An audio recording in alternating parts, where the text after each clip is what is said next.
Bonjour, me revoilà, troisième semaine de Tara Duncan. Donc là, évidemment, je suis super apprêtée, etc., etc., parce que je reviens de l'enregistrement de toute une histoire. C'était super, on s'est beaucoup amusé et j'avoue que je suis toujours fascinée de voir à quel point les journalistes trouvent plein d'éléments et de choses sur la vie des gens qu'ils interviewent. C'était vraiment génial. Quoi qu'il en soit, je suis là pour vous raconter la suite de Tara Duncan. Je vous avais laissé la dernière fois avec Tara, qui avait, avait un enfant. Et donc évidemment, comme vous êtes malin, vous vous êtes dit c'est pas possible, il ne peut pas y avoir eu un enfant, il ne s'est pas passé un an entre deux tomes, etc. etc. Bien évidemment, j'avais dit l'enfant qu'elle portait, j'ai utilisé la langue française qui permet bien de nombreuses choses un peu tricky, un peu originales, parce qu'on peut faire croire des choses et en fait, non, c'est pas ça. Et bien sûr, vous êtes très malin. Donc voilà la suite de ce qui se passe. Parce qu'il fallait avoir une bonne quantité de puissance afin de pouvoir résister et que les sorciers qui possédaient ce genre de pouvoir n'étaient pas si nombreux, hélas. Jérémie et Tara, les deux plus puissants sorciers, étaient mobilisés bien trop souvent, et Tara se sentait complètement épuisée. Elle venait de quitter son service lorsque le rayon avait réussi une percée. Elle avait été surprise en voyant la petite fille courir en fuyant le rayon, parce que normalement, les populations les plus vulnérables, les enfants, avaient été évacuées les premières. Tara repéra un truc à tentacules bleus qui semblait chercher quelque chose et descendit doucement afin de ne pas l'effrayer. La chose se retourna et cria, tendant ses tentacules vers Tara. « Mia !»« Ça va !» fit Tara en lui rendant la petite fille qu'elle venait de sauver. « Elle n'a rien, mais ça a été juste. Pourquoi n'a-t-elle pas été évacuée ?» Le museau d'hyène de la femme / mère / truc se plissa chagrin. Nos portes de transfert sont surchargées. Mia devait partir la semaine dernière, mais il n'arrive pas à tenir le programme. Et de l'autre côté, les planètes d'accueil sont surchargées elles aussi.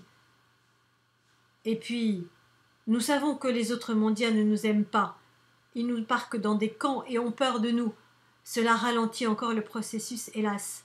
Les nôtres rechignent à partir. Il, elle, ça, soupira en voyant le visage froid de Tara. Je comprends, ne vous méprenez pas. Nous avons essayé de vous envahir, nous avons bousillé votre univers, nous sommes de gros abrutis, enfin nos dirigeants du moins, mais Mia fait partie de la nouvelle génération humaine et c'est ma petite fille adorée. J'ai du mal à accepter qu'elle vive comme une paria dans un camp. Tara soupira. Elle avait vécu cette même scène tellement de fois. Rassurez-vous, nos peuples doivent encore apprendre à vivre ensemble. Tout ceci n'est que provisoire. Nous allons vaincre cette saleté et vous pourrez revenir sur votre planète. Je croise les tentacules, répondit le truc. Merci d'avoir sauvé ma petite fille. Maman, fit la ravissante petite blonde aux grands yeux bleus. Elle vole, la dame, c'était rigolo. Ah, c'était bien une maman. Tara eut le cœur serré en voyant la maman enserrer l'enfant dans ses tentacules. Quelle que soit la forme, l'expression de l'amour était universelle.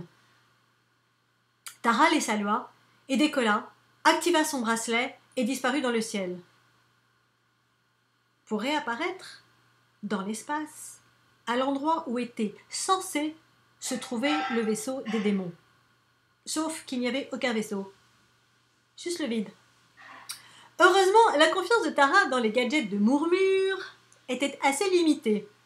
Aussi, lorsque le vieux savant lui avait donné le petit appareil issu de la technologie des fourmis rouges que Tara avait utilisé sur leur planète et qui lui permettait de se rematérialiser à plusieurs centaines de kilomètres de distance sans avoir besoin d'utiliser sa magie, autre mondienne, elle avait perdu le fil au bout de la troisième phrase explicative du savant à propos de la source énergétique de l'engin, Tara avait décidé de mettre quelques garde-fous.